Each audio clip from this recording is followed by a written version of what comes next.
Hey Raghunath, tell everyone about our Patreon community. Sure, Kastuba. The Wisdom of the Sages Patreon community is an incredible online yoga resource.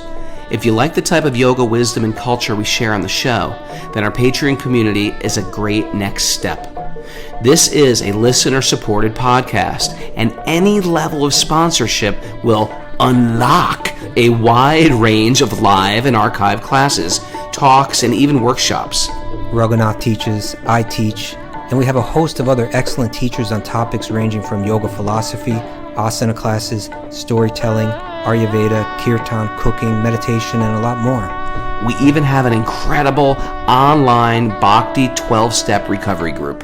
So if you want to check it out, go to patreon.com/wisdom of the sages. All right, let's get it on. Om Namo Bhagavate Vasudevaya. Om Namo Bhagavate Vasudevaya. Om Namo Bhagavate Vasudevaya.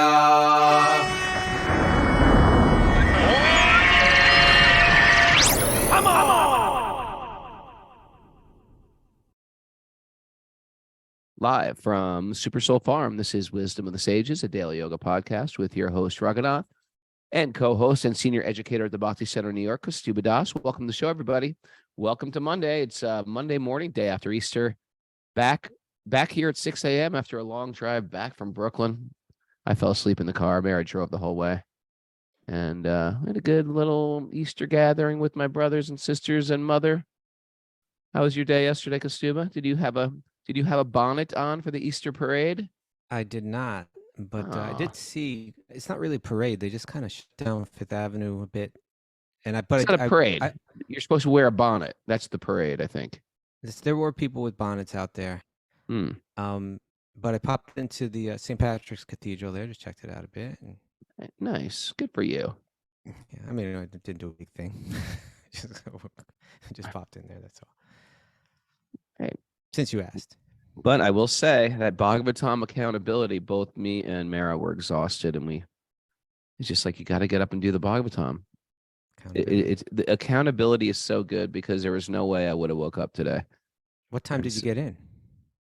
We got in like probably 10:45 or, Okay, it's not so late. It's not so late, but you're driving, you're exhausted, and the last thing you want to do is wake up and show up for a bunch of people. And like, if you guys weren't here, I would have slept in another 45 minutes. But you didn't. I know, that's what I'm saying. It's a good thing. I know, I'm appreciating that. Yeah. I appreciate So it's good. It's good for me because it makes you do it even when you don't want to do it. And in the bigger picture of life, this is what our sadhana is. Our sadhana is we do it when we want to do it, and we even do it when we don't want to do it. And when you zoom back from that, years pass, and you've just showed up and done it. And that's a powerful thing. That's how we change. We do things on a regular basis. We make a commitment to a thing. And that's why commitments are always so like honored in Vedic tradition, is because commitments change us. And people want change, but they don't want to change. And so we get into this, and we find like, oh, that's why the teacher says, chant 1 round a day, chant 2 rounds a day. Every morning, you offer your food to Krishna, or you read a little bit every day, even 5 minutes a day. We say things like that. And what happens with that, it affects us in a deep way. Okay. Having some realization about that this morning. Thank you. Thank you for sharing that. You're welcome. Any announcements, Miss Malibu Mara? Back to recovery group meetings at 1 and 2 p.m. today. That's it. All right. Well, Kastuba. Yeah? I got a nugget for you. Let's hear it. Who's it from?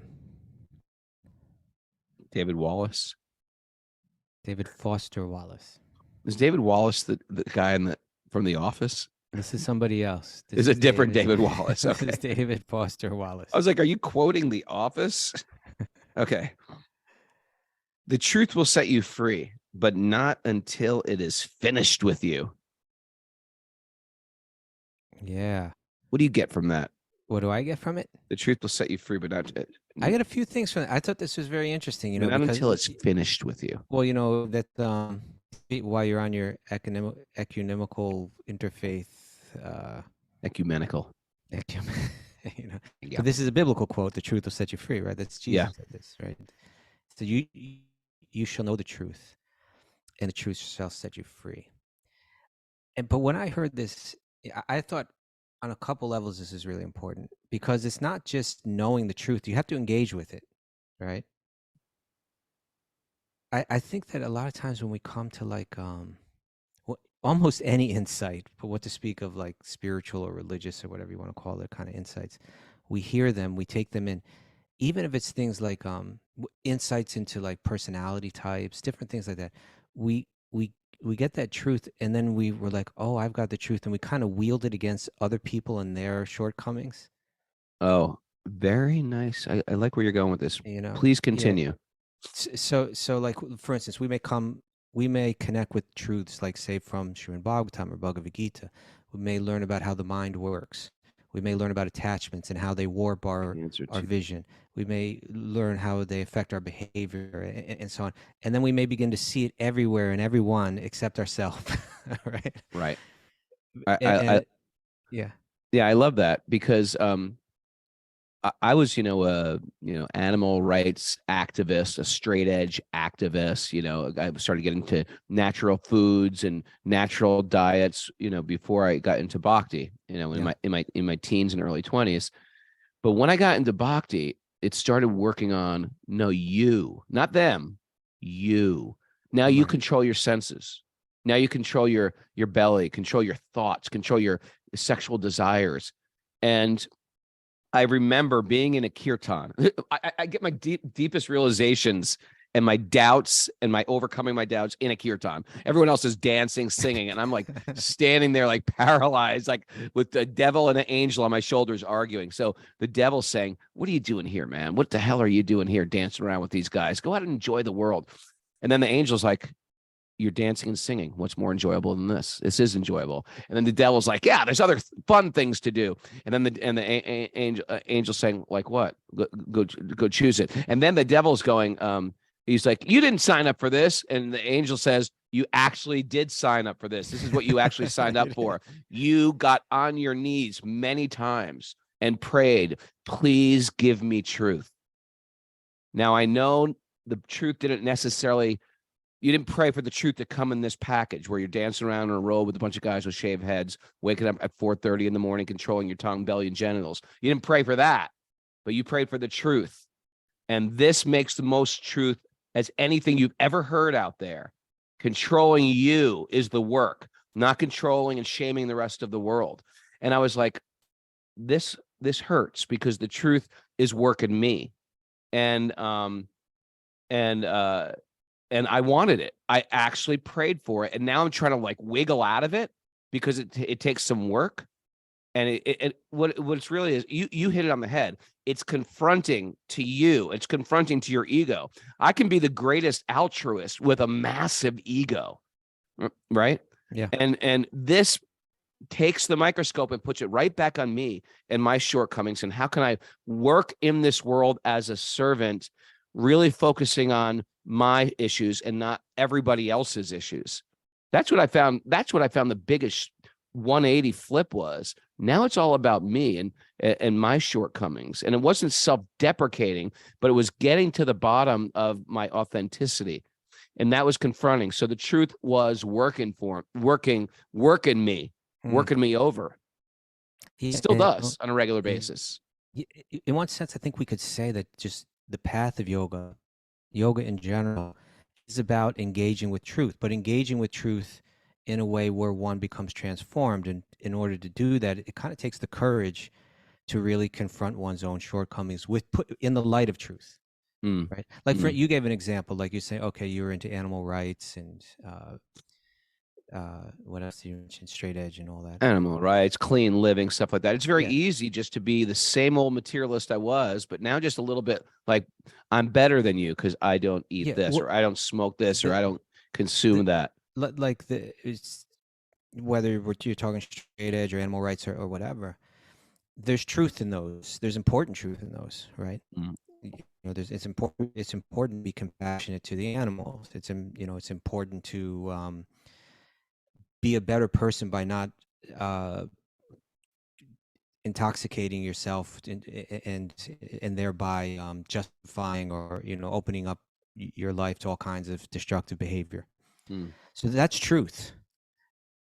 And to someone coming to that and looking for an identity in life and a purpose in life, that truth can become very important. And okay, I want to dedicate myself and make that a part of my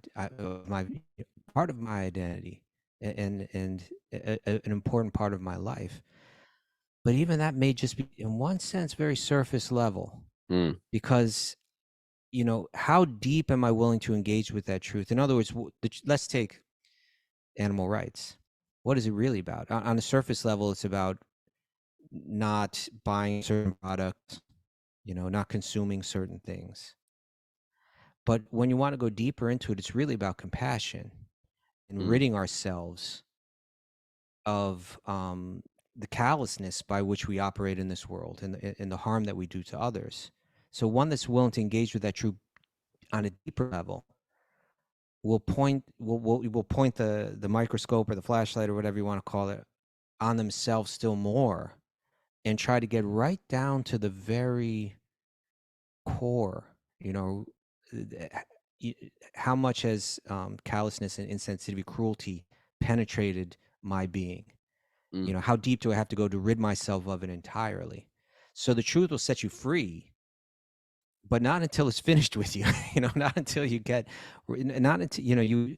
This is what we see about like great spiritual figures. How they're willing to go deeper and deeper and deeper and rid the struggle. Their behavior and their words are on a level beyond, so far beyond the average person, and still they're looking at themselves saying, I've got so far to go. There's, there's that example in that such an important important bhakti text where it's describing Sri Chaitanya and they're cleaning the Gundicha temple, right? They were cleaning he and all of his associates were cleaning a temple, preparing for a festival. But there's a metaphor used there that cleaning the temple is like cleaning one's heart, right? And everyone would clean that temple, and then Sri Chaitanya would come in and say, there's still, to everyone else it's looking like it's clean. He's saying, no, there's more. And he starts, he gets in there and he's building a bigger pile of dust and everything. Power washing. Yeah. So we want to be free. We will really be free when we're free of our lower nature. When we're free of our mundane attachments, which burden us so much. But in order to get that true freedom, we have to engage with that truth ourselves, and be willing to go deeper into it. And so it's not till it's and for it to be finished. I kind of like the way that it was phrased. Not until it's finished with you. It's going to have you down on the ground. It's going to have you down on your knees. You're going to shed a few tears. That's what spiritual life is going to get real. But it's wonderful because it will set you free. And sometimes people can even use that quote in another way to endorse their ego. The truth will set you free. You over there, you little punk over there. The truth will set you free. You hear that politics, they use this quote a lot too. They quote the Bible. But the idea is that it's not like you've joined the club and then you're free from getting worked over, right, punched out, right. Body slammed by truth. Truth is, once you opt in for truth, it's coming after you. And it's going to start to strip all these right? It's like you've got this guy chasing you down. There's no club that's going to keep you safe. If it's not coming after you, if it's not challenging you, if it's not confronting you, then you're not engaged yet in the practice. I was also thinking of I'm not going to mention it by name, but I mean, not that it matters, but like there was one. I guess it's like I forget. I don't know exactly how you categorize it, but like there's some books written on this. I don't know if ancient is the right word, but it may be ancient. Kind of personality categorization. How you number the different personality type, and you go into those different personality Enneagrams. types. Is that what you're talking about? There you go. That's okay. So that's the one, yeah. And the Enneagram. And it's actually very insightful. Right. The different it gives, I think it has 9 different personality types, and you go into it and you're like, whoa, this stuff is like hitting the nail. It gives you a test of The just Enneagrams are like a Rosicrucian study of different human constitutions, and they break it down into 9 different beings, right? And yeah, that you 9 can have different personality types. personality types. Okay. And and I didn't delve too deep into that, but I picked up something about my own self, like Hmm. a weakness or Do flaw in my own tell. self. Do tell. It's too personal. No, it's like, I, my hesitation of getting into it is I don't want to like fully endorse it. People to think, oh my God, but it is interesting. But What number am I? you're a 3. Oh, okay. He is pretty into it. He knows exactly what number I am. What about Mara? Oh, Mara, maybe a 2, but I'm not sure. What do you think? I don't know. I don't know Okay. anything about the Enneagram.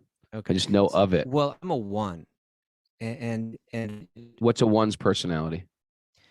a 1 on the Enneagram has to do with integrity. Like integrity is the most important thing to you. And you will you'll sacrifice for the truth in a sense. You'll do but you'll also be judgmental. You're prone to anger. You're accusatory and so on. And when the 1 moves towards the Starting to understand you. when one moves towards the 4, which is your path of disintegration, you're like, that was the punk rock thing, Right. Okay. and to the hardcore punk rock, you're just like, you're seeing just like everyone is, you're seeing the hypocrisy in everyone, and it's tearing you up, Right. And when the 1's moving towards 7, which can kind of see things with more of a sense of humor, it's a healthy direction. And so there's a whole, I don't want to get into the whole thing too much, but here's my point. I was able to find a flaw in myself that the 1 always thinks they're right, Ah, Go figure. Go figure. Let me tell you about the 3. So to the degree that I understood, I began to try to apply that in my life, and I still have to engage with that truth. I still have to see that as a potential sin of mine or potential flaw of mine. Right. That I always think that I'm right. I'm not willing to hear other people's thoughts, and But the tendency, and I saw this a lot when I saw people getting into the Enneagram, is they would take it all on, learn it, and then point it at everybody else, and just start. I was about to point it at you, my friend. Yeah, you see, me too. And so the real thing is, it's not going to set you free by judging everyone else. What's going to set you free is when you engage with it yourself, and the deeper that you're willing to engage with it, and the more that you're willing to allow the facade that we've built to crumble. That's what it's going to take to reach the end of the path.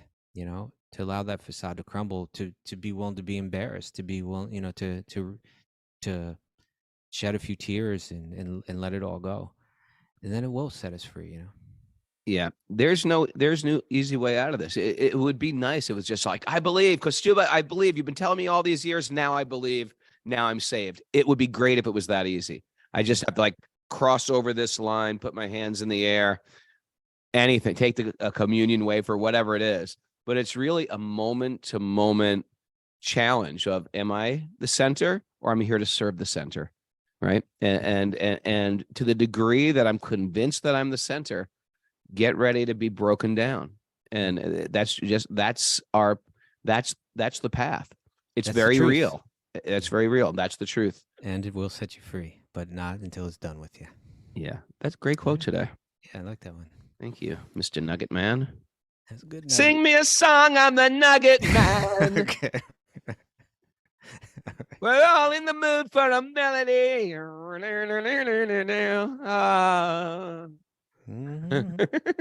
I can't laugh. Yeah, easy there, guy. Easy. Okay. Is it traveling with your healing going on? How's it traveling? It was not good. Yeah, I had it was too early, Rahugana, to run off on. I know. Okay. Narayanam namaskritya naram chayavanarotamam devim saraswatim vyasam tatojayam madirayat Before reciting the Srimad Bhagavatam, which is our very means of conquest, one should offer respectful obeisances to the Supreme Lord Narayan, unto Narayan Rishi, the supermost human being, to Mother Saraswati, the goddess of learning, and to Srila Vyasadeva, the author. Nasta priyeshu badreshu nityam bhagavat sevaya bhagavati uttama shloke bhaktir bhavati naishtaki.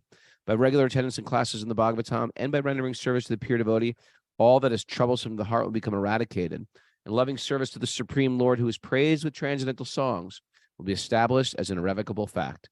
Om Jnana Timarandasya Jnananjana Shalakaya Chaksurun Midatam Yena Tasmai Shri Gurave Namaha. I was born in the darkness of ignorance. My teachers are opening my eyes with a torchlight of knowledge. I offer my obeisances at their lotus feet.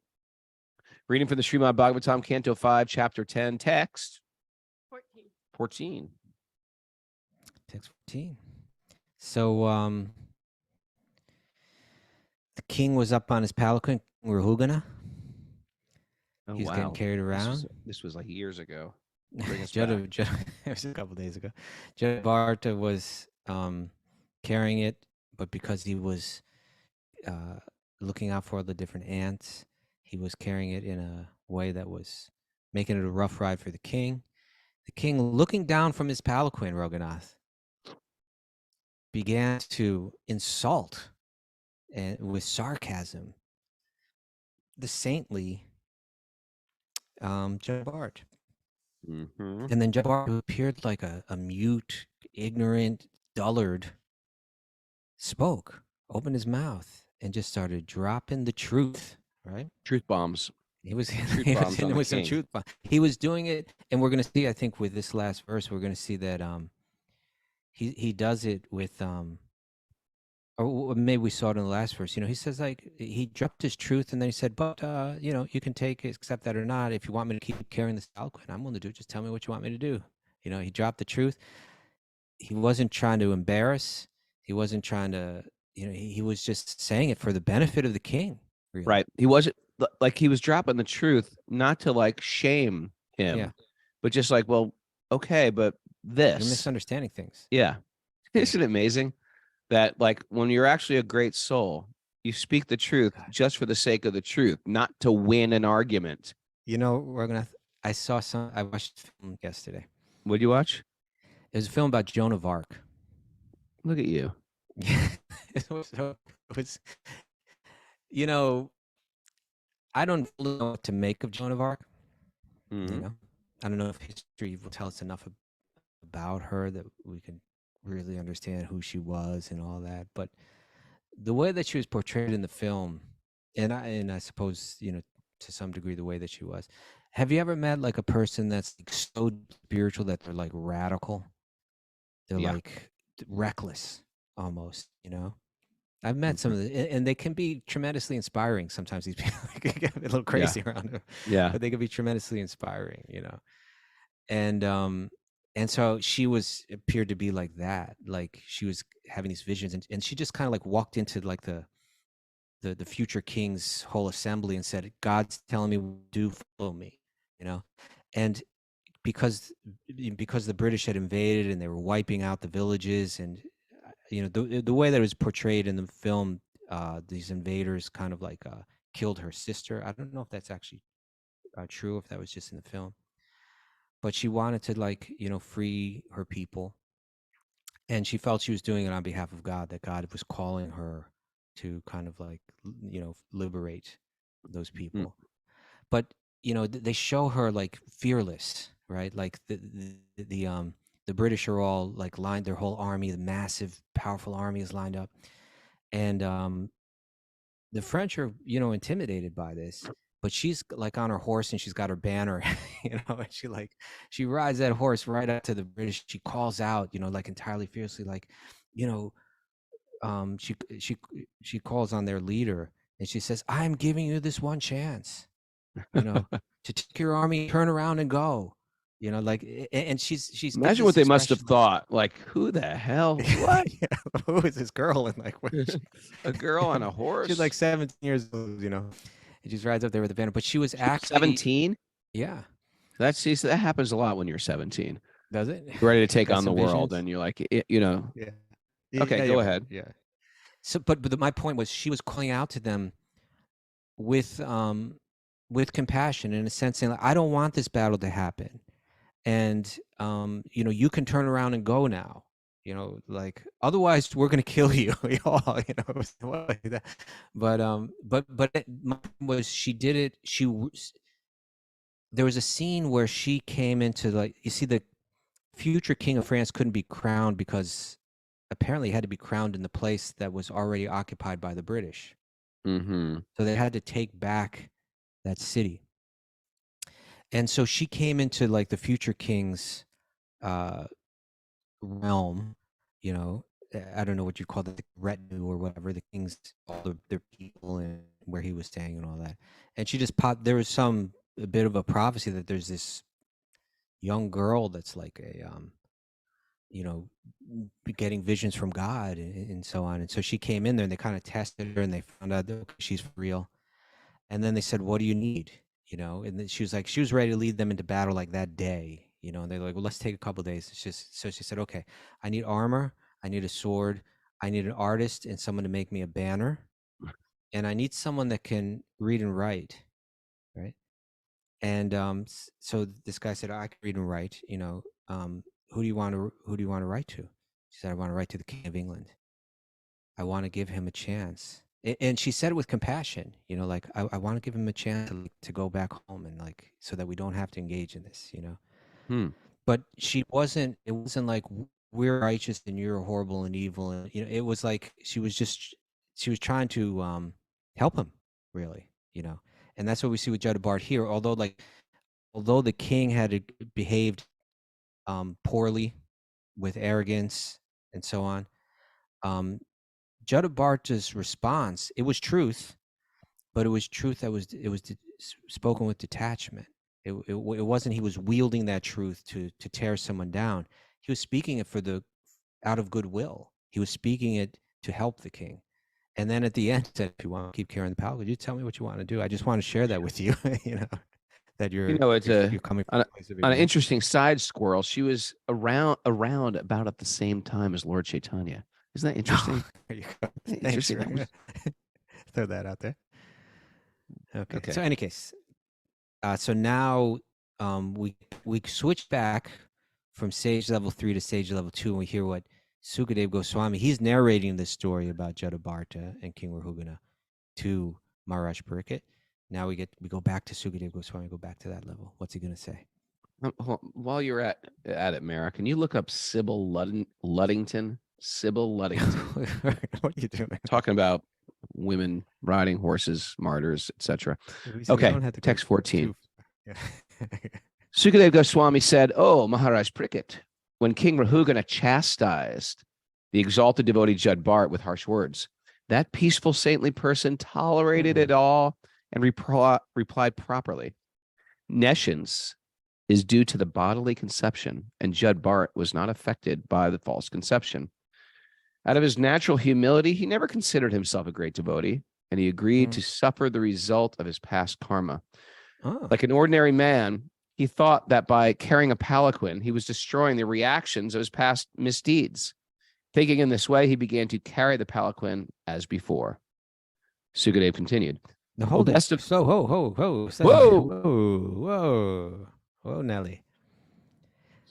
Very interesting, right? First of all, I just love the way that Sukadeva Goswami, when King Rahugana chastised the exalted devotee Jada Bharata, Raghunath, please stop looking at women riding horses. I'm looking at other women doing stuff on horses. This is a dialogue. A dialogue, please.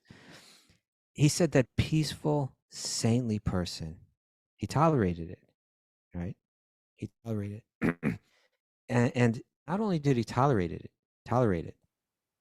it's kind of just like what we're talking about. He was willing to engage in his situation in such a way that he said, you know what?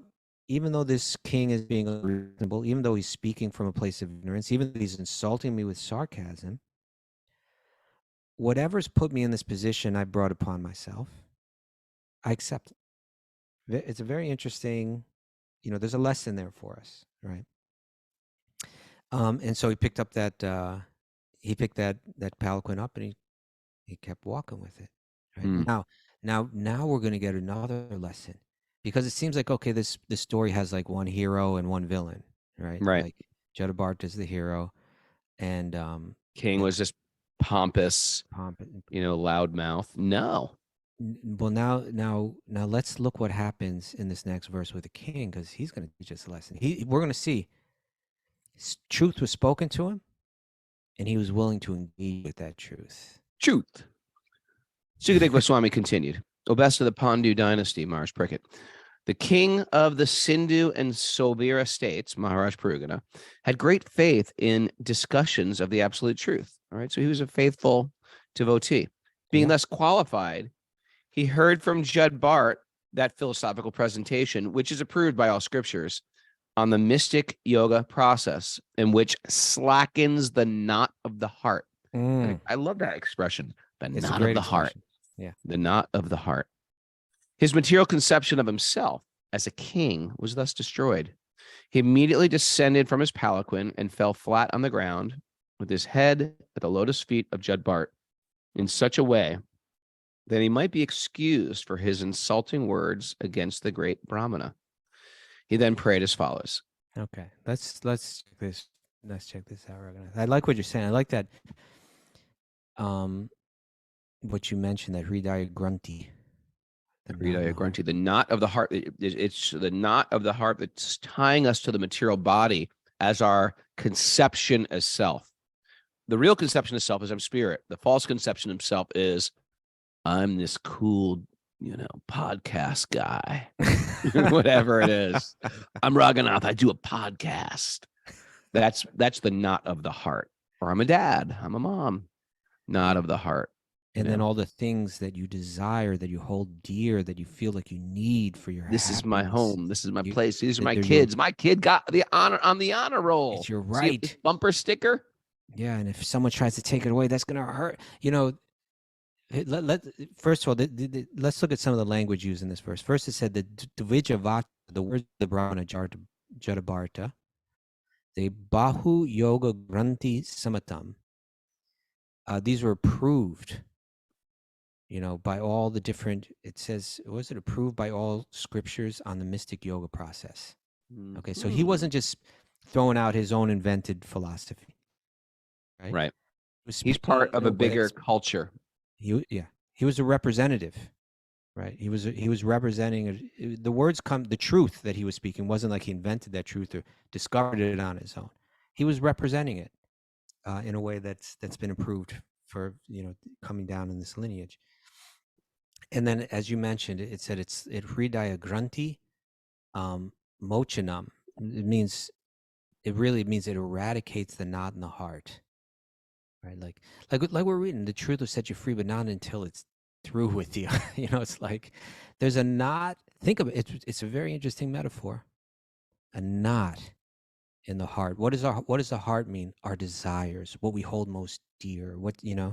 Or the highest love. Yeah.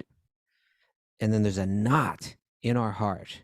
Right. It's knots like an obstruction. They slow you. They tie you down. They prevent flow, Prevent flow. I like that, Kastuba.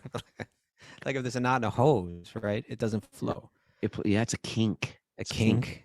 Yeah, but this is more than a kink. It's a knot. It's a knot. But imagine we have a knot in the heart, and what it's like to untie it. It means it's in that sensitive area, our ego, our conception of ourself, all that we're holding dear, it's playing in a very sensitive area. This truth spoken out of this truth coming down, in a tradition, being represented by a Brahmana, by a person whose values are simplicity and truth. It'll go to that knot in the heart. And at first you're gonna be like, oh, this is a beautiful truth, I really like it, and then you're gonna be like, oh, hold it, it's going towards that knot. It's coming after me. The truth is coming after me. It's coming after me. That's yoga, right? When we don't, when we're not just trying to swing that at someone else, but when you engage with it in your own heart. And look what he does. He was getting hit by. Imagine you're you're this person that's being exalted and praised. You're even being carried on a palanquin, right? You're And right. then this apparent dullard is not satisfying you. And then you come. Not only do you say, "Excuse me, what's going on down there?" You know, why aren't you carrying my palanquin more smoothly? You start to use sarcasm and insulting the person and all of this. And then that person turns around and gently starts to correct you in front of everyone. Right. Never You know, happens. No one's correcting the king ever. imagine, yeah, even if you were the king and even if you realize, oh, he's right, but still you might be like, hey, just quiet down and carry the palanquin or something like that. Or, you know, like it's like when your teenager gives you a little lip, you know, yeah. Well, how do you publicly, respond? publicly. So, but what he did was on the spot at that very moment, he got down from the palanquin. And as Boy George would say, Bow down, mister. he bowed down. Hare Krishna, Hare Ram. That's Ram Hare Krishna. He bowed down. He I thought you were going to say karma chameleon, but no, bow down, he bowed mister. down, mister. He 100% was ready on a dime to turn around and say, I've acted like a fool. I was acting like I'm this big exalted person and you're no one. Honestly, I'm no one and you're the exalted person. And he demonstrated that by getting down off the palanquin and placing his head at the feet of Jada Bharata, who appeared like an ignorant, dirty dullard. All the other guys holding the palanquin must have been like, what the hell's happening here? What's the king doing, right? First of all, Jada Bharata is a very, very special person. And second of all, Maharaj Rahugana is a very, very special person. For a person to have so much power and to be so incredibly humble that like get off the palanquin and bow down, that's to relinquish that much power to a person who apparently has no material qualification. That's a huge, you know what I mean? It's a huge step down from that, away from the ego. Yeah. You realize that ego didn't actually control this king so bad. It was a real demonstration of being willing to engage with that truth, right? It's going to tear us down one way or another. It's going to take us, the truth's going to take us down off the palanquin one way or another. We can do it voluntarily, or nature's going to do it to us, you know? And he said, I'm going to do it voluntarily, you know? I'm going to get humbled. Either I'm going to get humbled by old age. I'm going to get humbled by disease. I'm going to get humbled by future circumstance. As a king, I may get humbled by another army coming in and taking me down from that position, you know, humiliating me. Or I can learn this lesson simply by hearing from the words of this truth speaker, right? And he said, and that's a wise person, right? I'm just going to learn from hearing from this person, and I'll bow down right now. He was willing to engage with it himself. There's some nice stuff in the commentary here, from Prabhupada's commentary. Rahugana. Let's expand on it. Prabhupada talks about when Vishwamitra Muni, this wandering sage, visited the home of Lord Rama. Ram was a young man, boy. And I mean, how old was Ram when? 12-ish. 12 years old. 12-ish. Okay. So he set up the father too. He set up the father saying, hey, the father's like, what can I get you? How can I serve you? What would you like? Yeah. I would like your son. Oh, anything but that. Yeah. So that's right. And so this is what Prabhupada said. He said, through the disciplic succession, the royal. You want to read it? It's the second paragraph. Through the disciplic succession, the royal order was on the same platform as great saintly persons. The kings were called the Raja Rishis. You see that? See right here already that you were Rahugana. When he heard Jada Bharata speaking, he's like, oh, hold it. He's speaking like those sages that were training me, right? The king is getting this counsel. He's like one of my counselors, this guy. Right. Yeah. Okay. Formerly, they could understand the philosophy of life and knew how to train the citizens to become to the same standard. In other words, they knew how to deliver the citizens from the entanglement of birth and death. When Maharaj Dasarath ruled Ayodhya, the great sage Vishwamitra once came to him to take away Lord Ramachandra and Lakshman to the forest to kill a demon. When the saintly person Vishwamitra came to the court of Maharaj Dasarath, the king, in order to receive the saintly person, asked him, Aihistam yat tat punar janmajayaya. He asked the sage whether everything was going on well in his endeavor to conquer the repetition of birth and death. That's a nice way to greet a person. How's everything going, Kastuba, in your conquering of birth and death today? Well, it's pretty good. Another step forward. The whole process of Prabhupada wanted to draw attention to that, to this very point, to that salutation. Yeah, please continue reading. I'm just going to read that again. How's everything going in your endeavor to conquer the repetition of birth and death? We say, how's it going? What's up? We say, what's up? What's up? Sup. Sup. We say, sup. It should be sup on your journey through birth and death. How's that supping going? That's right. So that's the point. It's like, let's remind ourselves, let's put this in the right context. So that was his, he saw the sage and he knew, and he knows the sage that this is his mission. So he's like, tell me, dear sage, is everything going well in your endeavor to conquer the repetition of birth and death? Because that is the very point of human life, and you're focused on that point. So we're not even in that context. Right? We're not even like, once you become a devotee, devotees don't even say what's up that much, because usually if I say, hey, how's it going, Kastuba? Devotees are always like, at this very moment, everything's fine. Because devotees in the forefront of their mind keep that at any moment the world can crumble. How is it? How am I doing today? Right. Well, this moment I'm breathing. Everything's good right now. So we've already broken down this salutation to be something a little bit, petty, or a little, not petty, but thin. Superficial. Yeah. He asked the sage whether everything was going well in his endeavor. Okay. The whole process of Vedic civilization is based on this point. We must know how to conquer the repetition of birth and death. Maharaj Rahugana also knew the purpose of life. Therefore, when Jada Bharata put the philosophy of life before him, he immediately appreciated it. This is the foundation of Vedic society, and learned scholars, Brahmins, saintly persons, and sages who are fully aware of the Vedic purpose advise the royal order how to benefit the general masses, and by their cooperation, the general masses were benefited. Therefore, everything was successful. Maharaj Rahugana attained this perfection of understanding the value of human life.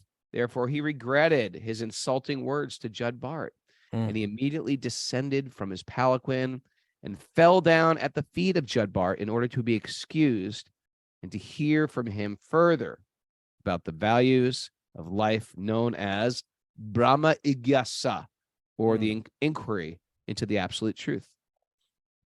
So there was no rationalization. Right. There was no defending. Right. Mm-hmm. It's like, okay, all that's true, but you should really be carrying that thing better. Yeah. Still, I'm a king. No. I know like, all that. I've made a terrible mistake. Yeah. I've made a terrible mistake. And he got down. Wrap this up now. At the present moment, high government officials are ignorant of the values of life. And when saintly persons endeavor to broadcast the Vedic knowledge, the so-called executives do not offer their respectful obeisances, but try to obstruct the spiritual propaganda. Thus, one can say that the former kingly government was like heaven, and that the present government is like hell. They're not. You have to engage with this truth. You need leaders that are thoroughly, regularly, deeply engaging with truth.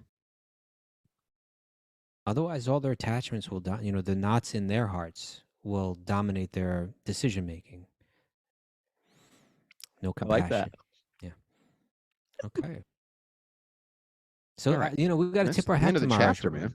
He's like, what's that? We got to tip our hat to Maharaj Rahugana. Whenever there's a powerful person and they just surrender, that's pretty impressive. Yeah. Because they've got a lot to surrender. They've got a lot to be proud of. Right. Okay, the next verse. King Rahugana said, O Brahman, You appear to be moving in this world very much covered and unknown to others. Who are you? Who are Are you a learned Brahmin and a saintly person? I see that you're wearing a sacred thread. Are you one of those exalted, liberated saints, such as Dattatreya and other highly advanced, learned scholars? May I ask whose disciple you are? Important Where do question. you live? Where do you live? Why have you come to this place? Is your mission in coming here to do good for us? Please let me know who you are. Yeah, what the words that you're speaking are like the words I've heard from other important sages and counselors. I want to take more instruction from you. Therefore, I ask, whose disciple are you? I want to, I want to know how this is coming down, what lineage this is coming down in. Now he's going to see something in this next. This next verse is powerful, Rahugana. Powerful. Did you just call me powerful, bro? No. Oh, I thought you said this is powerful, bro. Yo, I bro, was like- dude, it's like it's gnarly. This next verse. All right, next verse. 17. My dear sir, I'm not at all afraid of the thunderbolt of King Indra, nor am I afraid of the serpentine piercing trident of Lord Shiva.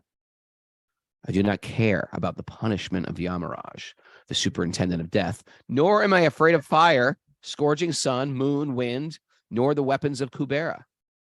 Yet I am afraid of offending a Brahmana. I'm very much afraid of this. Woo! Okay, that's your tattoo. Mara, back piece. Not afraid of Lord Shiva, not afraid of Yamaraj, not afraid of Kubera, not afraid of Indra, but be very, very afraid of offending a Brahmana. That is Great verse. This is, you can see this was instilled in him, this idea, right? Had counselors, Right. men that were coming in to see him from when he was a young boy, and people knew he's the future king, right? That he was studying under sages, right? And sages were instilling within him this idea that when you meet a person that lives in truth, speaks the truth, lives the truth, purely, that person is like a beacon in this world. And to the extent that we show them respect from that, we benefit, everyone benefits. To the extent that we are callous to that, we suffer. And so he's saying here, I would rather the King Indra, who's got like a weapon that's like a thunderbolt. You know how powerful a thunderbolt is? They crush mountains. Like they crack open mountain. They do. It's like Breaks I'd rather get trees. hit by that thunderbolt. Yeah, I'd rather get hit by Offend a that Brahmin. thunderbolt. If I get hit by that thunderbolt, it's like one body dies and I take my next birth. It's quick, it's over with, it's done. Right? But if I offend these truth speakers, these good people, what that does within me, it's actually it's far more long lasting. It causes so much more pain and suffering to be, it'll take me to darker and darker places. So For lifetimes. as soon as he did it, and he For lifetimes. it can be for lifetimes. It could send me through lifetimes of suffering. It could put me on a path that is one mistake that can get me going in the wrong direction and just cause lifetimes of suffering. So as soon as he recognized, hold it, this is no ordinary person. It's bad for me to insult anyone, but this is a very special. I'm really afraid that I've done something very wrong. He gets down, right? We need to have that instilled in us. But we're so arrogant, it's hard to, it's hard for the gravity of it to sink in deep with us. At least for me. Total squirrel here. You want to see, have some fun? Google image search scars from lightning bolt. Ever see that? Getting hit by a thunderbolt? I haven't been there. What it looks like? Have you ever seen that? No. Do it. Google it. You're gonna freaking blow your mind. Okay. It looks like lightning. Okay. I thought you'd appreciate that. I didn't. You will when you Google it. You will when you Google it. There's a lot of people who get hit by lightning and don't die. I get your point. I understand your point. That was the point, but I needed to say that Just for some reason, God spoke to me there. All right, it's 56. You want to wind this up, One sir? more. Let's hit one more. Okay.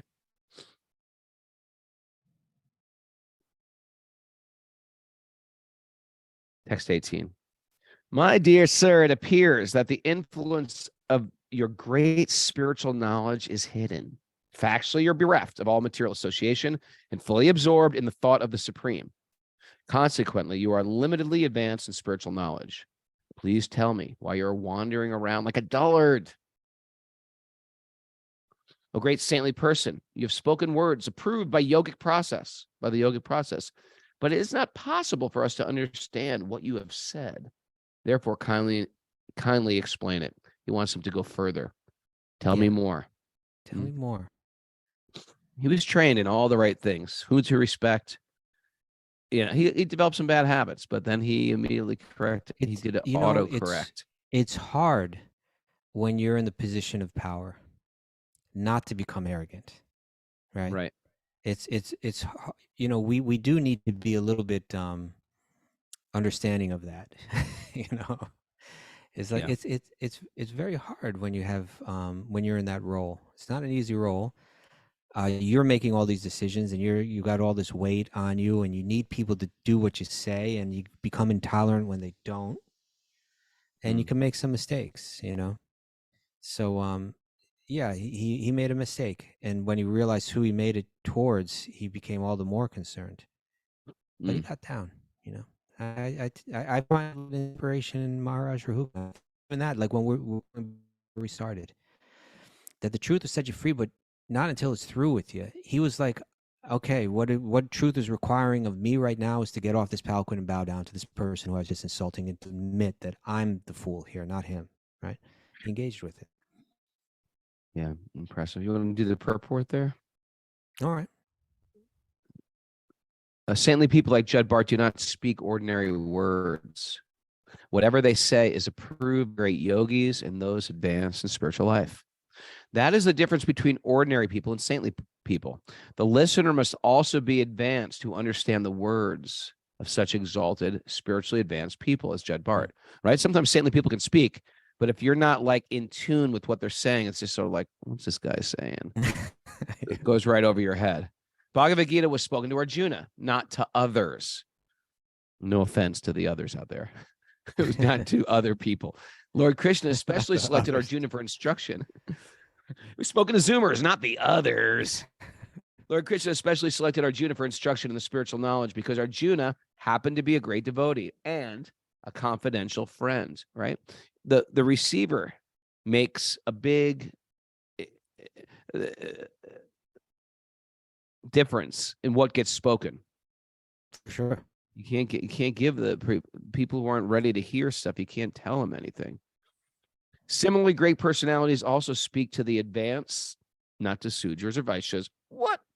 Women or unintelligent men. Sometimes it's very risky to give the great philosophical instructions to ordinary people, but Lord Chaitanya, for the benefit of fallen souls in Kali Yuga, has given it very nice instrument, the chanting the Maha Mantra. So wherever we're at, myself included, we can get it. All right. Very nice, Rahugana. Where are we taking this, Kastuba? Huh? I think we're out of Miss time. Mara. Mara, give us some weighty words we can take with us today. Commitment changes us. Yeah. I like it. Know and engage with truth for real insights. Know and engage with truth. For real Okay. insights. Have the courage to confront our own shortcomings. Mm-hmm. Once you opt in for truth, it'll come after you. Chase you down, hunt you down. Allow your facade to crumble. Yeah. Slacken the knot of the heart. Yeah. The truth will bring us down off our palanquin. Oh, I like that. I Down, like down, yes, that. That's a great one. I mean, I didn't say Did you it, make but that up? High No. horse? Off your high horse? Get off your high horse. Not afraid of Indra or Yama or Kuvera, but afraid of offending a Brahmana. Very good. And And don't be distracted by girls riding horses. ooh. All right, thanks a lot. Unless it's All right. Joan of Arc. Unless it's Joan of Arc. All right, where's Luddington. you know what was up with Sybil Luddington? I'm gonna tell you why. You know, she did this in Danbury where I grew up. She was a supposed heroine of the American Revolutionary War. Through modern scholars dispute this. 1777, at age 16, Luddington, the daughter of a colonel, is said to have made an all-night horseback ride to rally militia forces neighboring towns after the burning of Danbury, Connecticut. That's how I knew her. Accounts of Luddington's ride are based on the brief mention in 1907 memoirs about her father, published privately by his grandchildren. All right. Thanks, everybody, for joining us. Woo! Monday morning is a new day to make a decision. This week, Krishna, my life is for you. This week, I'm going to give it to truth, light, my spiritual life. I prioritize some other crazy things. I'm going to put Krishna, you back at my priority. Okay? It's going to direct how I move in this world, how I treat people in this world, how I raise my kids, what I eat. All these things are going to be directed by not my selfish self first, but my real self first, my spiritual self first. This is going to be a whole special week. Let's make today, Monday, a whole special week to refocus and redirect ourselves, especially if we feel like we got a little off track last week. How about that, Mara?